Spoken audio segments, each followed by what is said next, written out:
Здруженијето на граѓани За нас се работи денеска на пресконференција информираше за своите активности. Најавија дека доставија 3 иницијативи до Советот на општина Битола со цел спроведување на 5 мерки за справување со загаденоста на воздухот во Битола. Со цел спроведување на сите 5 мерки кои ги предложивме во самата платформа, во понеделникот на 29.2 доставивме 3 граѓански иницијативи до Советот на општина Битола, со кои бараме да се стават на дневен ред на седница на Советот предлозите за спроведување на наитни мерки за справување со аерозагадувањето.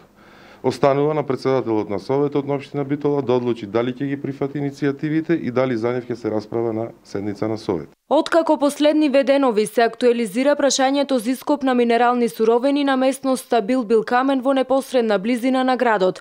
Од Здруженијето на граѓани За нас се работи вела дека општина Битола треба да ја превземе целата одговорност околу понатамошна постапка за издавање дозволи. Додаваа дека доколку општината донесе одлука спротивна на интересите на граѓаните, ќе организираат протест и блокирање на магистралниот пат. Согласно Законот за ископ на минерални суровини и Законот за заштита на животната средина, единиците на локалната самоуправа се неодменлив фактор за давање на писмено мислење за одредената постапка. Исто така, согласно правилникот за постапка за добивање на беинтегрирана еколошка дозвола,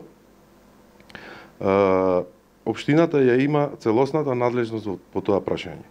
Од Здруженијето За нас се работи исто така најавија дека продолжуваат со пошумување на ридовите над манастирот Свети 40 маченици Кркадаш, кој ќе го спроведат на 6 и 13 март со почеток во 11 часот. За таа цел обезбедени се садници, алати, оброк, како и превоз за сите заинтересирани граѓани за пошумувањето.